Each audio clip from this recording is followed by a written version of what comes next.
விறுவிறுப்பான அரசியல் நிகழ்வுகள் குறித்த ஆய்வுகள், நியாயங்களின் நிறம் மாறாத கூர்மையான விமர்சனங்கள், தீமைகளை சுட்டெரிக்கவும் நல்ல அரசியலை வளர்த்தெடுக்கவும் அறிவார்ந்த விவாதங்கள், இளைய தலைமுறையிடம் விழிப்புணர்வை ஊட்டும் விரிவான வரலாற்று விளக்கங்கள், கலை, இலக்கியம், ஆன்மீகம், பண்பாடுகளை படம் பிடித்து காட்டும் கருத்தோவியங்கள் வாரந்தோறும் உங்கள் தமிழருவி தர்பாரில் அணிவகுக்கும்.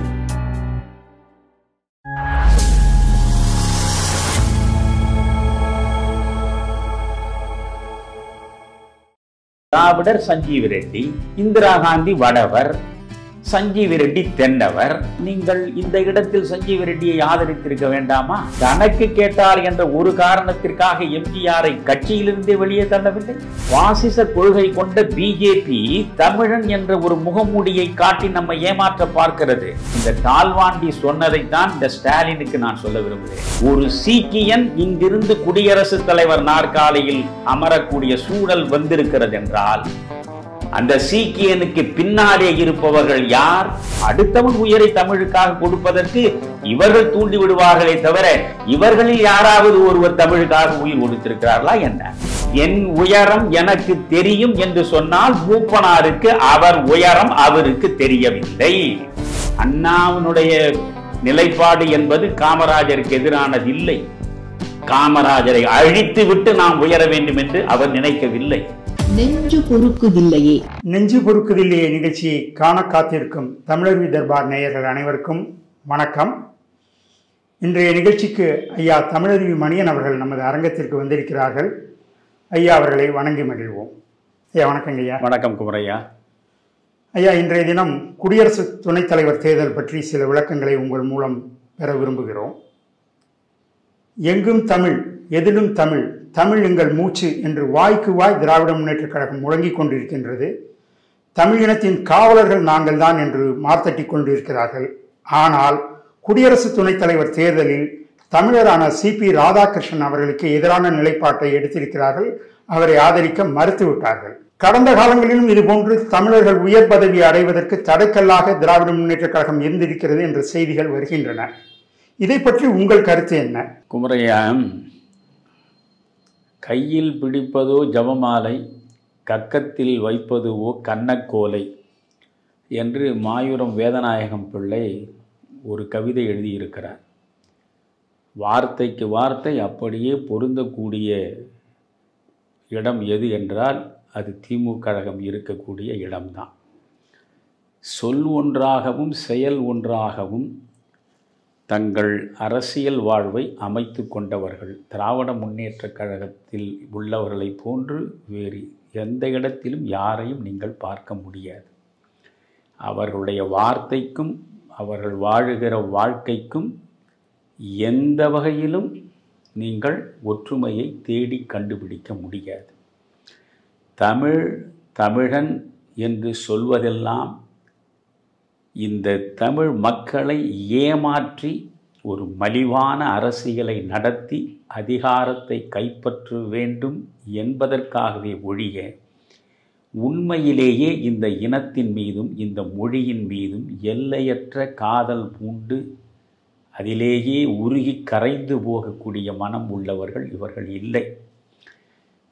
திராவிட முன்னேற்றக் கழகத்தை பொறுத்தவரையில் என்னுடைய பார்வையில் அதை நான் இந்த தமிழ் இனத்தின் எதிரியாகவே தான் பார்க்கிறேன். நான் போகிற போக்கில் குற்றச்சாட்டுகளை அள்ளி வீசிவிட்டு அவதூறுகளை தெளித்துவிட்டு செல்லக்கூடிய மனிதன் இல்லை. வரலாற்று பக்கங்களை புரட்டி பார்த்தால் இந்த முடிவுக்குத்தான் நீங்கள் வர வேண்டி இருக்கும். 1969 இந்திய தேசிய காங்கிரஸ் இரண்டாக பிளவுபட்டது. அதற்கு முழு முதற் காரணம் இந்திரா காந்தி. ஏனென்றால் குடியரசுத் தலைவர் தேர்தலில் யாரை நிறுத்துவது என்பதற்காகத்தான் பெங்களூரில் அகில இந்திய காங்கிரசினுடைய செயற்குழு கூடுகிறது. அந்த செயற்குழுவில் பெரும்பாலான உறுப்பினர்கள் காமராஜர், நிஜலிங்கப்பா உட்பட பெரும்பாலான உறுப்பினர்கள் சஞ்சீவ ரெட்டியை வேட்பாளராக நிறுத்துவது என்று முடிவெடுக்கிறார்கள். அந்த முடிவை இந்திரா காந்தி அம்மையார் ஏற்றுக்கொள்கிறார். ஆனால் ஏற்றுக்கொண்டு டெல்லிக்கு சென்றவர் தன் நிலை தவறி வி.வி. கிரியை களத்தில் நிறுத்துகிறார்.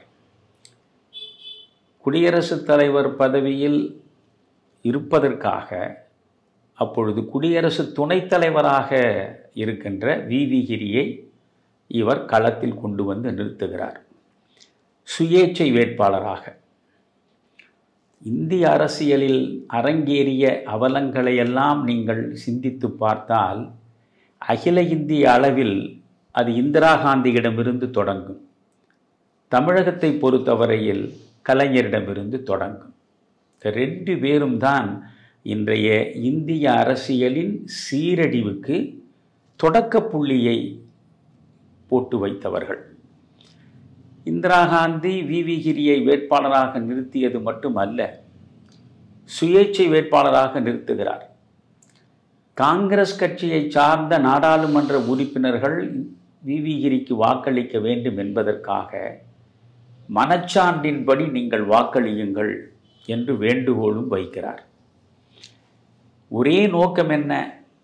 1969 காங்கிரஸ் பிளவுபடுகிற நிலையில் பெருந்தலைவர் காமராஜருக்கு எதிராக அரசியல் நகர்வை இந்திரா காந்தி தொடங்குகிறார். காமராஜருடைய அகில இந்திய அரசியல் செல்வாக்கை முற்றாக அழித்துவிட வேண்டும் என்பதுதான் இந்திரா காந்தியினுடைய ஒற்றை முடிவு. சங்ககாலம் தொட்டு இன்று வரையில் பெருந்தலைவர் காமராஜர் அடைந்த உயரத்தை இந்திய தேசிய அளவில் வேறு எந்த தமிழனும் அடைந்தது கிடையாது. 2 பிரதமர்களை உருவாக்கி உலகமே திரும்பி பார்க்கக்கூடிய அளவுக்கு மிகப்பெரிய சிகரத்தை தொட்ட மனிதர் பெருந்தலைவர் காமராஜர். அவருடைய செல்வாக்கை சீரழிக்க வேண்டும் என்று இந்திரா காந்தி முடிவெடுக்கிறார். எனவே முழுக்க வி.வி. கிரியை இந்திரா காந்தி தன்னுடைய வேட்பாளராக களத்திலே நிறுத்துகிறார். காங்கிரஸ் கட்சியினுடைய வேட்பாளராக நிறுத்தப்படுகின்றவர் சஞ்சீவ ரெட்டி. இப்பொழுது நீங்கள் யோசியுங்கள், திராவிட முன்னேற்றக் கழகத்திற்கு அப்பொழுது 25 நாடாளுமன்ற உறுப்பினர்கள் இருக்கிறார்கள், 138 சட்டமன்ற உறுப்பினர்கள் இருக்கிறார்கள். குடியரசு துணைத் தலைவர் தேர்தலுக்கு நாடாளுமன்றத்தின் 2 அவைகளிலும் உள்ள உறுப்பினர்கள் மட்டும் வாக்களித்தால் போதும். ஆனால் குடியரசுத் தலைவர் தேர்தலுக்கு இந்தியா முழுவதும் இருக்கக்கூடிய மாநிலங்களில் உள்ள சட்டமன்ற உறுப்பினர்கள் உட்பட தேர்தலில் வாக்களிக்க வேண்டும். எனவே 25 நாடாளுமன்ற உறுப்பினர்கள் 138 சட்டமன்ற உறுப்பினர்களை வைத்திருக்கக்கூடிய திராவிட முன்னேற்றக் கழகம் இந்திரா காந்திக்கு பக்கத்திலே போய் நின்றது. இந்திரா காந்தியின் வேட்பாளரை ஆதரித்தது. காங்கிரசுக்கு எதிர் அரசியல் செய்தது திராவிட முன்னேற்றக் கழகம் தமிழகத்தில். எனவே காங்கிரஸை வீழ்த்த வேண்டும் என்று திராவிட முன்னேற்றக் கழகம் நினைத்தால் அது ஒன்றும் அரசியல் ரீதியாக பெரிய தவறு கிடையாது, பெரிய பாவமும் கிடையாது. ஆனால் இதில் யாருக்கு எதிராக இந்திரா காந்தி களம் காணுகிறார்? காமராஜர் நிறுத்தி வைத்திருக்கிற சஞ்சீவ ரெட்டியை வீழ்த்துவதன் மூலம் காமராஜ் என்கின்ற தமிழனுடைய அகில இந்திய செல்வாக்கை அழித்துவிட வேண்டும் என்றுதான் இந்திரா காந்தி முற்படுகிறார். எனவே இங்கே ஒரு தமிழனாக இருக்கக்கூடிய காமராஜர், அகில இந்திய அளவில் புகழ்கொடியை பறக்க விட்டிருக்கின்ற காமராஜர், அவர் விழி அசைகிற வழியில் இந்த தேசத்தினுடைய விதி எழுதப்பட்ட காலம் உண்டு.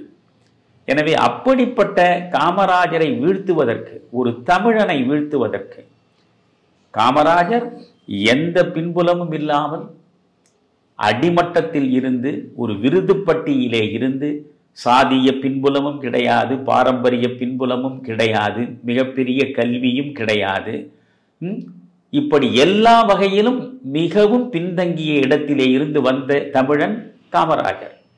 அதே போன்று சாதிய பின்புலமோ பாரம்பரிய பின்புலமோ செல்வ வளமோ கல்வியில் மிகப்பெரிய பட்டங்களோ இல்லாமல் அடிநிலையிலே இருந்து உருவெடுத்து வந்தவர்தான் கலைஞர். எனவே 2 பேரையுமே நான் இந்த இனத்தினுடைய மகத்தான தமிழர்களாகத்தான் பார்க்கிறேன். ஒரு தமிழன் இன்னொரு தமிழனுக்கு எதிராக தமிழ்நாட்டு அரசியலில் களம் அமைக்கலாம். ஆனால் அகில இந்திய அரசியலில் ஒரு தமிழனை வீழ்த்துவதற்கு வடக்கே இருந்து அவர்கள் வியூகம் அமைக்கிற பொழுது இந்த தமிழனுக்கு ஆதரவாக அல்லவா இந்த தமிழன் இருந்திருக்க வேண்டும்? வடவர் நம்மவரும் அல்லர் நல்லவரும் அல்லர் என்பதுதானே திராவிட முன்னேற்ற கழகத்தினுடைய கோஷம் இல்லையா?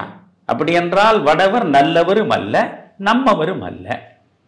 அதற்கு அடுத்து நீங்கள் பார்த்தால் ஆரியர் திராவிடர், நீங்கள் சொல்லுகிற ஆரியர் இந்திரா காந்தி, உங்கள் கணக்குப்படி திராவிடர் சஞ்சீவ் ரெட்டி. புரிகிறதா? இந்திரா காந்தி வடவர், சஞ்சீவ் ரெட்டி தென்னவர் இல்லையா? அப்படி என்றால் நீங்கள் இந்த இடத்தில் சஞ்சீவ் ரெட்டியை ஆதரித்திருக்க வேண்டாமா? ஆரியருக்கு எதிராக நீங்கள் போர்க்கோலம் பூண்டிருக்க வேண்டாமா? திராவிட இனத்தில் இருந்து ஒருவர் வருகிறார். விவிகிரியும் தென்னிந்திய பகுதியை அவரும் தெலுங்கர் தான். ஆனாலும் கூட உங்கள் பார்வையில் அவரும் ஆரியர் தானே. எனவே நீங்கள் ஆரியர்களுக்கு எதிராக போர்க்கோலம் பூணக்கூடியவர்கள், வடவருக்கு எதிராக வார்த்தை ஜாலங்களை நீட்டி முழக்கியவர்கள், அந்த ஆரியராக வடவராக இருக்கக்கூடிய இந்திரா காந்தி ஒரு வேட்பாளரை நிறுத்துகிறார். கட்சி கட்டுப்பாட்டை மீறி, கலைஞர் தன்னுடைய கட்சி கட்டுப்பாட்டை மீறி கணக்கு கேட்டார் என்ற ஒரு காரணத்திற்காக எம்ஜிஆரை கட்சியிலிருந்தே வெளியே தள்ளவில்லை. கட்சி கட்டுப்பாடு என்பது எவ்வளவு முக்கியம் என்று கலைஞர் நினைக்கவில்லை. இங்கே கட்சி கட்டுப்பாட்டை மீறி இந்திரா காந்தி ஒரு வேட்பாளரை நிறுத்தி அந்த வேட்பாளருக்கு ஆதரவை தேடுகிற பொழுது அவருக்கு ஆதரவு கரம் நீட்டிய மனிதர் தான் கருணாநிதி. இதே சண்டே பத்திரிகையில் கலைஞர் கருணாநிதி கொடுத்த நேர்காணல், அந்த நேர்காணலில் அவர் சொல்கிறார், திராவிட முன்னேற்ற கழகத்தின் 25 எம்பிக்களும் 138 எம்எல்ஏக்களும் இந்திரா காந்தியின் வேட்பாளருக்கு ஆதரவாக வாக்களிக்காமல் போயிருந்தால் இந்தியாவின் அரசியலே திசை மாறி இருக்கும் என்கிறார். இப்படி ஒரு பேட்டி கொடுத்திருக்கிறார். புரிகிறதா? அன்றைக்கு ஒரு தமிழன் காமராஜர் என்று இவர் பார்க்கவில்லை. அந்த தமிழனை வீழ்த்துவதற்காக இவர் சொல்லுகிற வடவர், இவர் சொல்லுகிற ஆரியர் அவர் பக்கத்திலே தான் போய் நின்றார். அன்றைக்கு அவருக்குத்தான் ஆதரவை கொடுத்தார். எனவே இவர் தமிழ் இனத்தின்பால் எந்த அளவுக்கு பற்று கொண்டவர் என்பதற்கு இதை நீங்கள் முதலில் உங்கள் சிந்தனையில் வைத்து யோசிக்கலாம். அதே போன்று நீங்கள் பார்த்தால் 1982 இந்த இனப்பற்றுக்கு இப்பொழுது என்ன சொல்கிறார் ஸ்டாலின்? பிஜேபியினுடைய கொள்கை பாசிச கொள்கை. பாசிச கொள்கை கொண்ட பிஜேபி தமிழன் என்ற ஒரு முகமூடியை காட்டி நம்மை ஏமாற்ற பார்க்கிறது. அதற்கெல்லாம் நாங்கள் மயங்கிவிட மாட்டோம். எங்கள் கொள்கையில் நாங்கள் அவ்வளவு தெளிவாகவும் திடமாகவும் உறுதியாகவும் இருக்கிறோம். எனவே நீங்கள் தமிழனை கொண்டு வந்து நிறுத்தினாலும் அந்த தமிழனுக்கு எதிராகத்தான் நாங்கள் வாக்களிப்போம் என்று இவர் சொல்கிறார். இந்த ஸ்டாலினுக்கு இது போன்ற வரலாறுலாம் தெரியாது. இருந்தாலும் நான் சொல்ல விரும்புகிறேன், 1982 இதே இந்திரா காந்தி ஜெயில் சிங்கை குடியரசுத் தலைவராக அந்த பதவிக்கு வேட்பாளராக நிறுத்துகிறார். அதற்கு முன்பு வரையில் இருந்த அத்தனை குடியரசுத் தலைவர்களும் எல்லா வகையிலும் மிகச்சிறந்த மனிதர்கள், சான்றோர்கள், அறிவில் சிறந்தவர்கள், கற்றறிவாளர்கள். ஆனால் தான் சொல்லுகிறபடி ஆட வேண்டும் என்பதற்காக ஒரு ஜெயில் சிங்கை கொண்டு வந்து அவர் வேட்பாளராக நிறுத்துகிறார். ஜெயில் சிங் யார்? சீக்கியர். சீக்கியரை வேட்பாளராக நிறுத்துகிறார். அந்த வாக்கு நாடாளுமன்ற மைய மண்டபத்தில் வாக்களிப்பதற்கு நாடாளுமன்ற உறுப்பினர்கள் எல்லாம் வருகிறார். அந்த நேரத்தில் ஜெகதேவ் சிங் தால்வாண்டி என்பவர், அவர்தான் சிரோமணி அகாலிதளுடைய தலைவராகவும் இருந்தவர். பஞ்சாபில் மிகப்பெரிய அளவுக்கு சீக்கியர் அமைப்பை வலுப்படுத்தி இந்திரா காந்திக்கு எதிராக களம் கண்டவர். நெருக்கடி காலத்தில் சந்திரசேகரோடு சேர்ந்து சிறைவாசத்தை அனுபவித்தவர். ஒரு மிகப்பெரிய மனிதன். அந்த மனிதன் அப்பொழுது நடத்திய போராட்டத்தினால் சிறைக்கூடத்தில் தள்ளப்பட்டார் இந்திரா காந்தியால். இந்திரா காந்தியால் சிறைக்கூடத்தில் தள்ளப்பட்ட அந்த ஜெகதேவ் சிங் தால்வாண்டி வாக்களிப்பதற்கு நாடாளுமன்றத்தின் மைய மண்டபத்தில் நுழைகிறார். அப்பொழுது வாக்குகளை சேகரிப்பதற்கு அங்கே ஜெயில் சிங் நிற்கிறார். ஜெயில் சிங்கும் சீக்கியர், வாக்களிக்க வருகிற தால்வாண்டியும் சீக்கியர். உடனே ஜெயில் சிங் சொல்கிறார், அன்பு கூர்ந்து நீங்கள் எனக்கு ஆதரவாக வாக்களிக்க வேண்டும். நான் இந்திராவால் நிறுத்தப்பட்ட வேட்பாளர் என்று நீங்கள் பார்க்காமல் எனக்கு நீங்கள் வாக்களிக்க வேண்டும் என்று கேட்கிறார். உடனே இந்த டால்வாண்டி சொன்னதைத்தான் இந்த ஸ்டாலினுக்கு நான் சொல்ல விரும்புகிறேன். டால்வாண்டி சொல்கிறார், நீங்கள் என்னிடம் ஆதரவு கேட்க வேண்டிய அவசியமே இல்லை. என்னை சிறையில் வைத்திருக்கக்கூடிய இந்திரா காந்தியின் வேட்பாளர் நீங்கள். ஆனாலும் நான் உங்களுக்குத்தான் வாக்களிப்பேன். நான் இந்திரா காங்கிரசின் கடும் எதிரி. ஆனாலும் இந்திரா நிறுத்தி வைத்திருக்கிற உங்களுக்குத்தான் நான் வாக்களிப்பேன். ஏன் தெரியுமா? நீங்களும் நானும் ஒரே இனத்தை சார்ந்தவர்கள், சீக்கிய இனத்தை சார்ந்தவர்கள். எனவே நமக்குள் 1000 கருத்து மோதல்கள் இருக்கலாம், முரண்பாடுகள் இருக்கலாம்.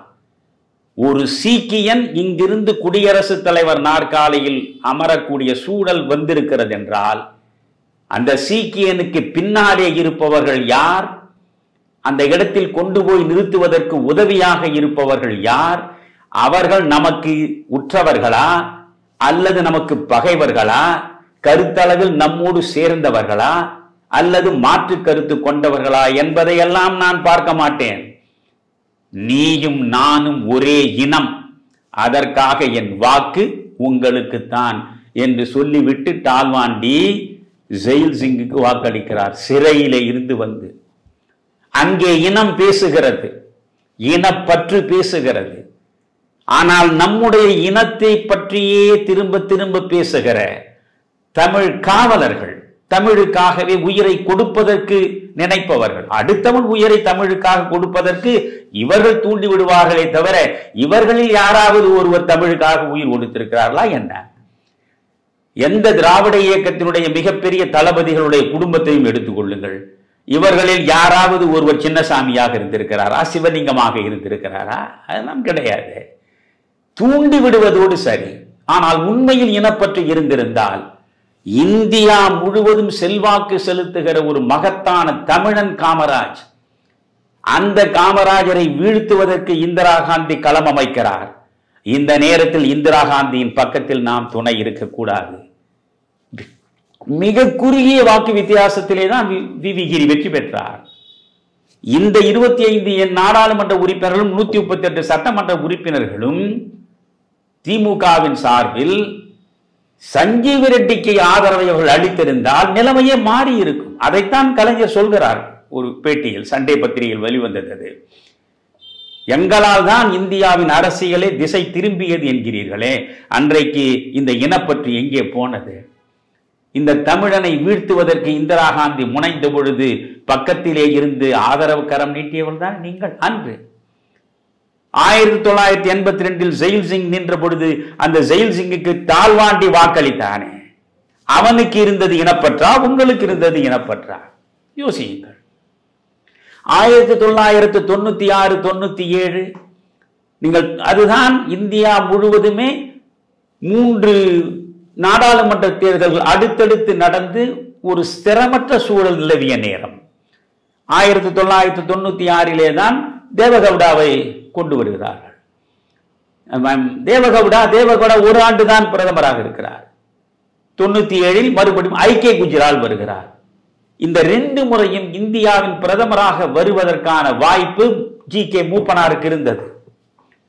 மக்கள் தலைவர் மூப்பனாரை இவர்கள் ஆதரித்திருந்தால் திராவிட முன்னேற்ற கழகத்தினுடைய தலைவர், அன்றைக்கு அகில இந்திய செல்வாக்கு பெற்றவராக இருந்தார் கலைஞர்.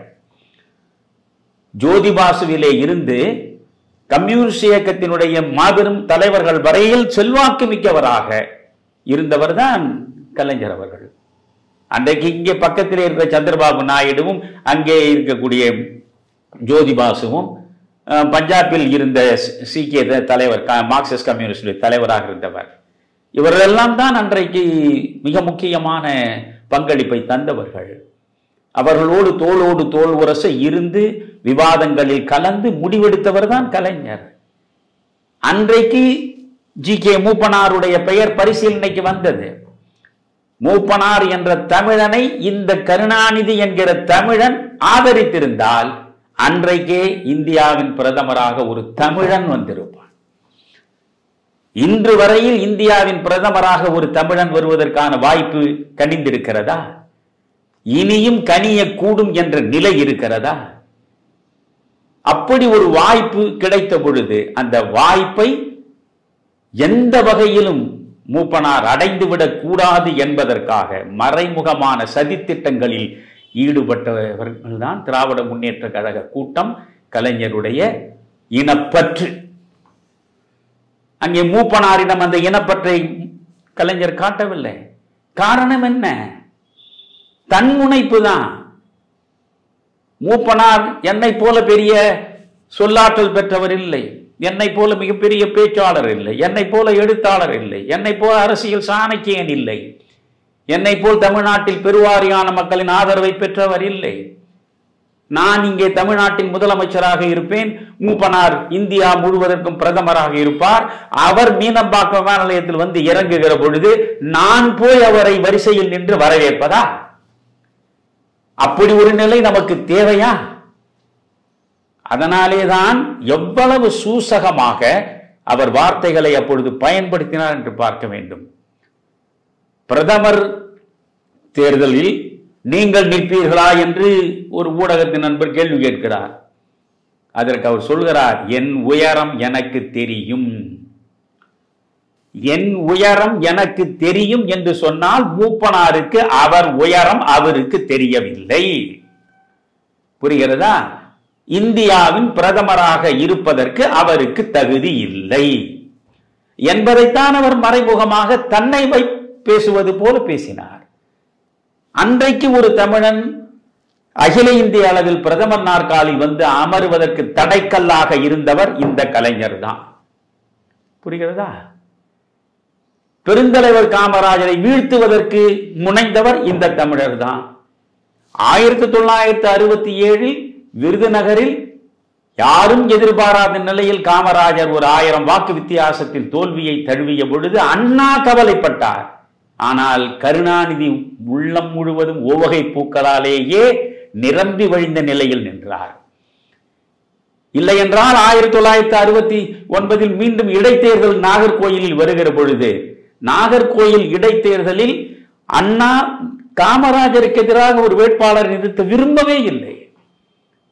இவர்தான் எல்லா வகையிலும் காமராஜர் எழக்கூடாது, மீண்டும் விழுந்தவர் விழுந்தவராகவே இருக்க வேண்டும், எழக்கூடாது என்பதற்காகவே எல்லா வியூகங்களையும் அமைத்து அன்றைக்கு காமராஜரை தோற்கடிப்பதற்கு நாகர்கோயிலில் மீண்டும் முனைந்தார்.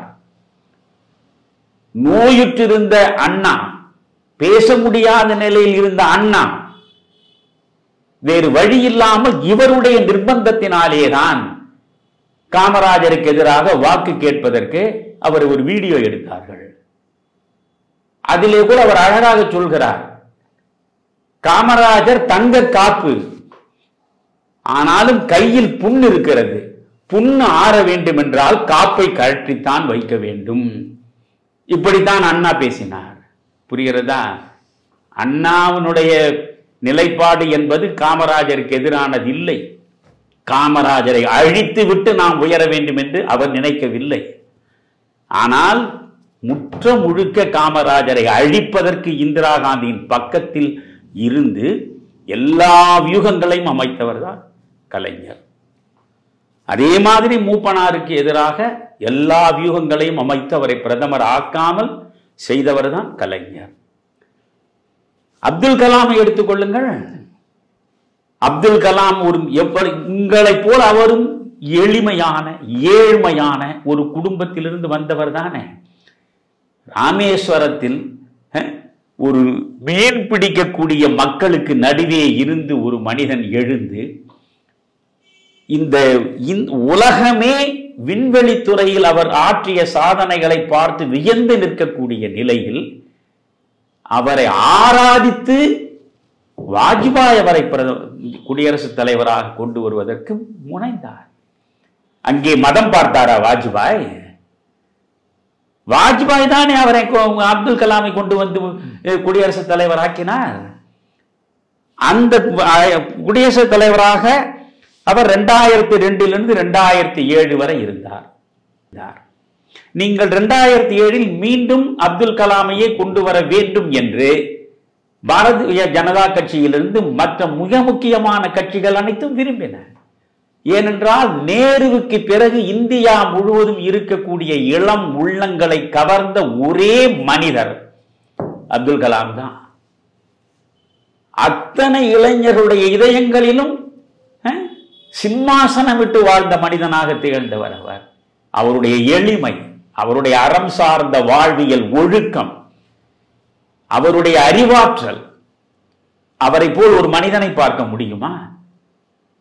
அவர் ஒரு இஸ்லாமியர். இன்றைக்கு நீங்கள் சிறுபான்மை மக்களுக்காக பேசுகிறீர்களே, சிறுபான்மை சிறுபான்மை என்ன சிறுபான்மை? மனிதர்களுக்குள்ளே எவன் பெரும்பான்மை, எவன் சிறுபான்மை? ஒரு இந்துவாக இருப்பவன் பெரும்பான்மை, இஸ்லாமியராக இருப்பவர் சிறுபான்மை என்று சொல்லுகிற பொழுதே நீங்கள் பகையை உருவாக்குகிறீர்கள், இடையில் ஒரு கோடு போட்டு பிரிக்கிறீர்கள். சரி, உங்களுடைய பார்வையின்படி அவர் சிறுபான்மை தானே, சிறுபான்மையின் பாதுகாவலர்கள் தானே நீங்கள். உங்கள் தந்தை என்ன செய்தார்? ஏன் அப்துல் கலாம் அவர்களை 2வது முறை வருவதற்கு தடையாக இருந்தது சோனியா காந்தி ஒருவர் தான். ஏன்? சோனியா காந்தி பிரதமராவதற்கு சகலவித ஏற்பாடுகளையும் செய்துவிட்டு நீங்கள் பார்க்க வேண்டாம். இது டிஜிட்டல் உலகம். பழைய காட்சிகளை எல்லாம் நீங்கள் நினைத்தால் திரும்ப போட்டு பார்க்கலாம். பத்திரிகையாளர்கள் ஆவலோடு குடியரசுத் தலைவர் மாளிகைக்கு வெளியே முற்றுகையிட்டு இருக்கிறார்கள். சர்வதேசிய அளவில் பத்திரிகையாளர்கள் அங்கே ஊடகங்கள் அங்கே முற்றுகையிட்டு நிற்கின்றன. இவர் நாடாளுமன்ற உறுப்பினருடைய ஆதரவை எல்லாம் கையெழுத்துக்களாக பெற்றுக்கொண்டு தான் உள்ளே நுழைந்து வெளியே வருகிற பொழுது இந்தியாவின் பிரதமராக வரும் கனவோடு தான் சென்றார். ஆனால் அப்துல் கலாம் அவர்கள் இவரிடம் பேசியிருக்கிறார். இந்திரா காந்தி எப்படிப்பட்ட ஒரு மரணத்தை தழுவினார். இந்த தேசத்திற்காக விலை மதிப்பற்ற தன்னுடைய உயிரை கொடுத்திருக்கிறார். உங்களுடைய கணவர் ராஜீவ்காந்தி எப்படிப்பட்ட மனிதர்? பிரதமர் நாற்காலியை அலங்கரித்தவர். அந்த மனிதரை இந்த பயங்கரவாதம் அழித்து விட்டது. பயங்கரவாதத்தால் நீங்கள் உங்களுடைய மாமியாரை இழந்திருக்கிறீர்கள். பயங்கரவாதத்தால் உங்களுடைய கணவரை இழந்திருக்கிறீர்கள். இன்றைக்கு இந்துக்கள் பெரும்பான்மையாக இருக்கக்கூடிய இந்த நாட்டில் இத்தாலியிலே இருந்து வந்த நீங்கள் இந்தியாவின் பிரதமராக வருகிறீர்கள் என்றால் உங்கள் உயிருக்கு ஏதாவது ஊறு விளைந்து விடுமோ என்று நான் அஞ்சுகிறேன்.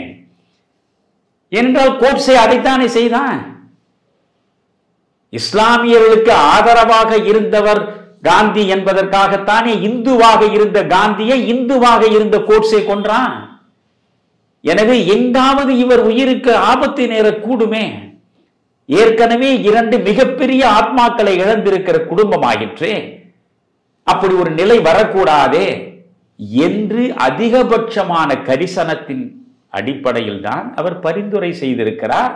எனவே நீங்கள் யோசியுங்கள் என்று சொல்லி அனுப்பினார். வெளியே வருகிற பொழுது சோனியா காந்தியின் முகமே இருண்டு கிடந்தது. அன்று வைத்தார் அப்துல் கலாமை முடிப்பது என்று. நீங்கள் டாக்டர் ராஜேந்திர பிரசாத் 2 முறை தொடர்ந்து 10 ஆண்டு காலம் குடியரசுத் தலைவராக இல்லையா? அதுபோல் இவர் நினைத்து இவர் 10 ஆண்டு காலம் குடியரசுத் தலைவராக தொடர்ந்து இருப்பதற்கு தகுதியற்றவரா? யோசித்து பாருங்கள். ஆனால் இவரை எதிர்த்தார், இவரை வரவிடாமல் தடுத்தார். அன்றைக்கு இந்த அப்துல் கலாம் யார்? தமிழன். கலைஞர் யார்? தமிழன். அப்துல் கலாம் யார்? ஏழை எளிய குடும்பத்தில் இருந்து வந்தவர். கலைஞர் யார்? ஏழை எளிய குடும்பத்திலே இருந்துதான் வந்தவர். அப்துல் கலாம் தமிழ் பற்று கொண்டவர்.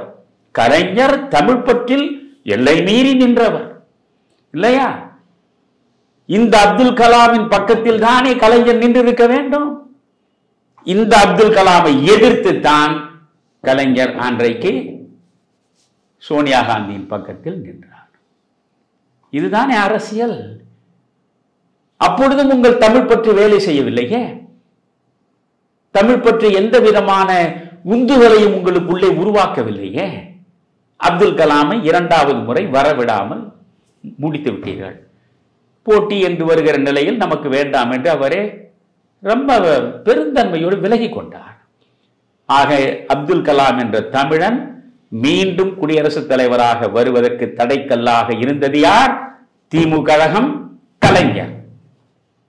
சரி, அது போகட்டும். இப்பொழுது குடியரசுத் தலைவராக அமர்ந்திருக்கிறாரே முர்மு அவர்கள், அவர் யார்? முதலில் அவர் ஒரு பெண். பெண்ணுரிமை பேசுவதற்கே பிறப்பெடுத்த இயக்கம் அல்லவா உங்கள் இயக்கம்? பெரியாரை விட பெண்ணுரிமைக்காக குரல் கொடுத்தவர் யாருமே இல்லை என்று சொல்லக்கூடியவர்கள் அல்லவா நீங்கள்? பெண். அடுத்து அவர் காட்டுவாசி என்று நாம் சொல்லுகிறோமே, அது போன்று தொல் பழங்குடியை சார்ந்த பெண்மணி. எழுத்தறிவை கூட எளிதில் பெற முடியாத நிலையில் காட்டுப்பகுதியில் ஒதுங்கி வாழக்கூடிய அந்த தொல்குடி மக்களிலே இருந்து வந்தவர் அந்த பெண்மணி. அவருக்கு ஆதரவாக நின்றீர்களா? ஒடுக்கப்பட்டவர்களின் குரலாக ஒலிப்பவர்கள் நாங்கள் என்று பேசுகிறீர்களே, ஒடுக்கப்பட்டவர்களின் குரலாக நீங்கள் எங்கே ஒலித்தீர்கள்? பெண்மைக்கு பாதுகாப்பு அரணாக என்றைக்கு நீங்கள் நின்றீர்கள்? அன்று முர்முவை நீங்கள் ஆதரிக்கவில்லை. நான் அப்பொழுது கூட மாண்புமிகு ஸ்டாலின் அவர்களுக்கு பரிந்துரை செய்த, உங்கள் தந்தை செய்த தவறை நீங்கள் மறந்தும் செய்து விடாதீர்கள். அப்துல் கலாமை வரவிடாமல் தடுத்தவர் உங்கள் தந்தை. ஆனால் நீங்கள் ஒரு பெண் என்று முதலில் சிந்தியுங்கள். ஒரு பழங்குடி இனத்தை சார்ந்த பெண் என்பதை மீண்டும் சிந்தியுங்கள். பழங்குடியை சார்ந்த ஒரு பெண்மணி இந்த தேசத்தினுடைய குடியரசுத் தலைவர் நாற்காலில் வந்து அமர்வதை பார்க்க வேண்டும் என்று நீங்கள் நினைந்து வாக்களிக்க பாருங்கள் என்று சொன்னோம். செய்யவில்லை. அந்த முர்முவுக்கு எதிராகத்தான் அவர்கள் நின்றார். இன்றைக்கு நம்முடைய சிபி ராதாகிருஷ்ணன். நான் என்ன கேட்கிறேன், நீங்கள் பாசிசத்தின் விரோதி, கொள்கை குன்று. நீங்கள் கொள்கைக்காக நீங்கள் எதையும் இழப்பீர்கள், உயிரை கூட கொடுப்பீர்கள், ஆனால் கொள்கையை மட்டும் நீங்கள் துறக்க மாட்டீர்கள். அவர் யார்? அவர் RSS காரர், அவர் பிஜேபி. எனவே எப்படி அவருக்கு நாம் வாக்களிக்க முடியும் தமிழன் என்பதற்காக என்று கேட்கிறீர்களே. 1999 இந்த RSS அரசியல் அமைப்பாக இருக்கக்கூடிய பிஜேபியோடு தானே கூட்டணி வைத்தீர்கள். 5 ஆண்டு காலம் மத்திய அரசில் நீங்கள் அவர்களோடு சேர்ந்துதானே உட்கார்ந்தீர்கள். முரசொலி மாறன் அமைச்சராக இல்லை. ஓராண்டு காலம் நோயுற்று கிடந்த முரசொலி மாறனை இலாக்கா இல்லாத அமைச்சராகவே வைத்து அழகு பார்த்த பெருந்தன்மைக்கு உரிய ஆட்சி தானே வாஜ்பாயின் ஆட்சி. அந்த முரசொலி மாறனுடைய சிகிச்சைக்கான அத்தனை செலவுகளையும் மத்திய அரசு தானே ஏற்றுக்கொண்டது. அன்றைக்கு பாசிசம் உங்களுக்கு கண்ணில் படவில்லையா? RSS கண்ணில் படவில்லையா? யோசித்து பாருங்கள். ஆக இன்று வரையில் நீங்கள் பார்த்தால் ஒரு சிபி ராதாகிருஷ்ணன் இருக்கட்டும், தாழ்வாண்டியை தான் திரும்ப திரும்ப சொல்கிறேன். நீ RSS காரனா? எனக்கு அது பற்றி கவலை இல்லை. நீ பிஜேபியா? எனக்கு அது பற்றி கவலை இல்லை. நீ தமிழன். நான் தமிழ் இனத்தினுடைய பிரதிநிதியாக இருப்பவன். அதனால் நீ என்னிடம் வந்து நின்று வாக்குகளை கேட்காமல் போனாலும் நானாக தேடி வந்து வாக்குகளை அளிப்பேன். எங்கள் கூட்டணி 40க்கு 40 இடங்களை பெற்றிருக்கிறது. 40 பேரும் உங்களுக்கு வாக்களிப்பதற்கு நானே முன்னின்று முயலுவேன். கம்யூனிஸ்டுகளிடம் பேசுவேன், திருமாவளவனிடம் பேசுவேன். நாம் பாசிசத்தை எதிர்ப்பது என்பது வேறு, ஆனால் நாம் தமிழன் என்கிற நிலையில் பார்க்க வேண்டும். அதனால் 40 பேரும் இவருக்கு வாக்களிப்போம் என்றா நீங்கள் செயற்பட பார்த்தீர்கள்? தமிழன் என்ற ஒரு முகமூடியை வைத்துக்கொண்டு நீங்கள் எங்களை ஏமாற்றலாம் என்று பார்க்கிறீர்களா என்று கேட்கிறீர்களே. தமிழன் என்ற முகமூடியை நிரந்தரமாக அணிந்து கொண்டு இந்த தமிழ் சமூகத்தை ஏறக்குறைய ஒரு 100 ஆண்டு காலம் நீதி கட்சி காலம் தொட்டு இன்று வரை ஏமாற்றிக் கொண்டே இருப்பவர். நீதி கட்சியாவது ஒட்டுமொத்த சென்னை மாகாணம், அதில் தமிழன் இருந்தான், ஆந்திரர்கள் இருந்தால் எல்லாரும் இருந்தார். ஆனால் 1949 தொடங்கினீர்களே, செப்டம்பர் 17 திராவிட முன்னேற்ற கழகம் அன்று போட்ட முகமூடி இன்று வரை நீங்கள் அதை கழற்றவில்லை. இந்த முகமூடி மனிதர்கள் நீங்கள். தமிழ் இனத்தின் முகமூடியை அணிந்து கொண்டு தமிழ் இனத்திற்கு துரோகம் இழைக்கக்கூடியவர்கள் நீங்கள் என்று நான் பகிரங்கமாக குற்றம் சாட்டுகிறேன். திராவிட முன்னேற்ற கழகத்தினுடைய துரோகத்தையும் தொடர்ந்து தமிழ் மக்களுக்கு இழைத்து வரும் அநீதியையும் தெளிவாக எடுத்து வைத்தீர்கள் ஐயா. மீண்டும் இன்னொரு நிகழ்ச்சியில் சந்திப்போம். வணக்கம் ஐயா. வணக்கம் குமரையா. தமிழருவி தர்பார் நேயர்களே, அடுத்த நிகழ்ச்சியில் மீண்டும் சந்திப்போம். நன்றி, வணக்கம்.